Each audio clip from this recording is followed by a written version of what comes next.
Hey friends, how are you? This is Allison with Vale Roots Farm. Welcome back to the channel, or if you're new here, welcome. Today is a wonderful day. It is the weekend. It's Saturday. Oh my gosh, what is the date?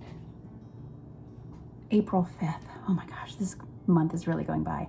Anyway, so it's just a wonderful day. And if you are a gardener, you probably are watching this channel anyway, but if this is your first time gardening, especially if you're in a colder zone, but when you get a delivery of plants, especially pre-ordered, fruit and trees and all that stuff, it is just a very exciting day.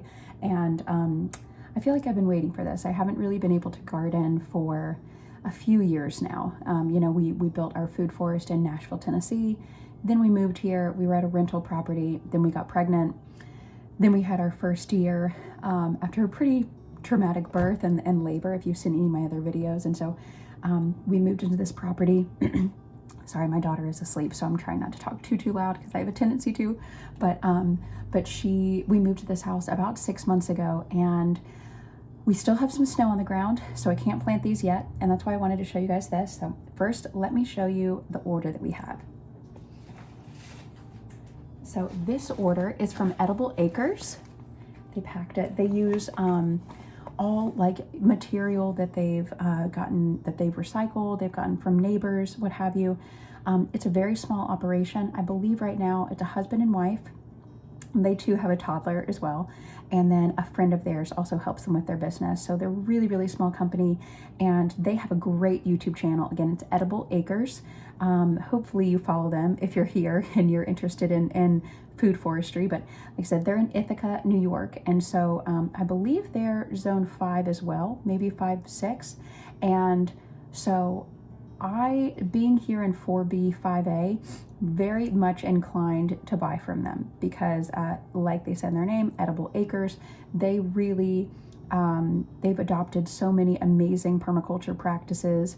They've really built up just such a wealth of knowledge, right, about a lot of these varieties, and growing them in their zone over and over and over, you get some pretty hardy plants, right? And that's what we essentially want to do in our space as well, because we have a good amount of wind here coming off Lake Superior, but with some really long winters. We can have snow on the ground about half our year. We get about 150 to 200 inches of snow annually, approximately, but that's it. And so coming from Tennessee, Middle Tennessee here in the United States, I was used to a longer growing season. So finally getting stuff from them, I think this is the second or third time we've actually ordered from them. But now, because we're like, okay, we know these plants kind of toe the line of our zone, but we're going to do a lot of research this fall and see what we can do to really help them survive next winter. So we're not going to plant them out yet. This is my point when saying all this. We can't plant them out. We still have snow on the ground here, and we can still get snow up until April and May, right? We don't really want to plant out a lot of stuff until the very beginning of June. That's kind of what everyone has told me here. I mentioned this in other videos. And so yeah, let me show you what's in here. I'm not going to unbox this because I just have this counter space here in my kitchen, and it's not, I don't know how much time I have before my daughter wakes up, but I can show you how they packaged them here. See, all wrapped up and stapled and then labeled, and then with the number of things. So I can read off what I have here because I have it written down. I got one Miscanthus grass. Now I got that, and they talk about it in some of their videos as well. If I have time, I will link it below. I have a really busy day today, but I'm hoping I can and get a really good description for you guys, but I'll definitely tag them. But Miscanthus grass, we have grown before in our Zone 7 garden in Tennessee. And it's a great, beautiful clumping grass. It wasn't invasive for us. But what can really happen is as you get it, a really, really good supply of it. I believe Edible Acres used it as like fencing and kind of shielding. It gets tall, it gets really nice and thick too, and you can use it privacy fence. You can, dry it, get it out, and then cut it down. Actually use it as a fence, like weave it. And also, with that beautiful brush, when it gets really tall, Miscanthus grass, it's so, I can imagine if you're a bird and pollinators, it's probably really fun to hide in, So that was, yeah, Miscanthus grass. I got one of those. I might get another one next year. We got, for the first time, Myoga ginger. That's Myoga, Myoga ginger. We got 10 pink currants. Now they're pretty small. They're the short ones here you kind of see sticking out. So we got 10 pink currants, which I'm super happy about.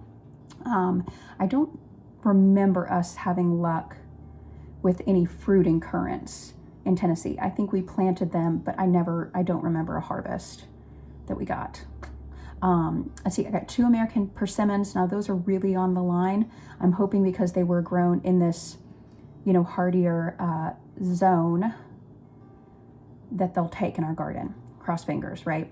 But, we're going to try and implement some things. I maybe grow the persimmons, I don't know, maybe kind of closer, maybe against, like kind of close to a fence so it has a little bit of windshield, maybe close to the house. I know that they can get large.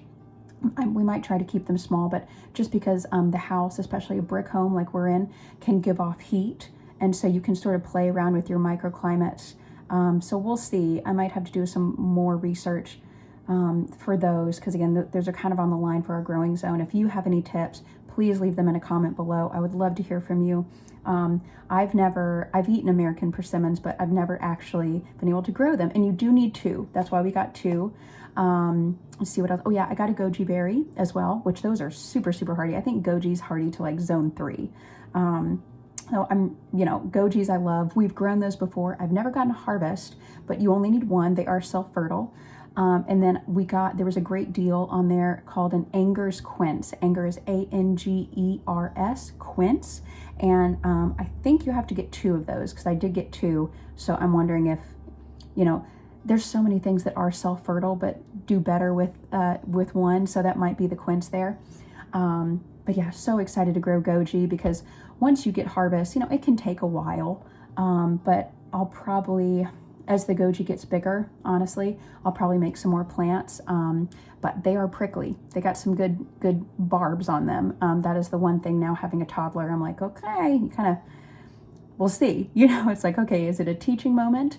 If you garden with a toddler, please let me know what you do in the comments below. I would love to hear, and I'm so welcome to any and all tips. I'm a first-time parent. I don't know anything. I mean, I can tell you what we did for the first year for a newborn and a baby, but now she's a toddler. I'm like, oh. But it's going to be so much fun, y'all. But yeah, so today I have to pop these up because, like I said, we can't plant them outside yet. So we got these from one of our local feed stores. They were like $1 each. And I got some because I got some extra because I also have a bunch of Monstera cuttings, like Monstera, the house plant. I have 2 big ones that I got, I think, a couple years ago, right when we moved. They got really big, which is awesome, but a little too big for where they are in this house. So I think I made like 15, 16 cuttings, and they're still really big plants. So all of those are in water and rooting really well. So I got some extra plants to pot those up. I'll probably give those to some friends and family. I mean, what better way to make friends, right, than giving away plants? I don't know. That's how you make friends. That's certainly how I make friends. But yeah, as you can see, kind of some of the labels at the bottom of the screen here. So this is a great teaching moment, and I'm going to tell you guys this before I close out the video. So I think in one of my previous videos, I mentioned that I was trying a soil. It was an organic soil. And I won't say where I got it. And 1, I'm not entirely sure now, but 2, don't want to throw anyone under the bus. But it was the first time I was trying it, and it said seed starting. And I was a little nervous when I started potting it up, but it was very woody, very thick, very woody, very chunky. And if you're a new gardener, here's why you don't want that for seed startings, because seedlings, when they first put out that first little, I can't think of the name right now. Sorry, still waking up here. But when they first put out that little tail, it's hard for them. They only really have enough surface to like get themselves to the surface, and that's when you see like the green, and then they use the light to get that more energy to burst forth. So it takes a lot for them, and they don't have too much energy to get from that to the soil surface. You know what I mean? So if you have a really, really chunky soil, it can be hard for them. It doesn't take much to block a little seedling trying to get through. And so basically I repotted, because it was the only soil I had. I repotted some of these plants. Now they're healthy, they're green, but they haven't grown in weeks. And compared to the plants that are in a different soil, also organic, but is a potting mix that was very light, very fluffy.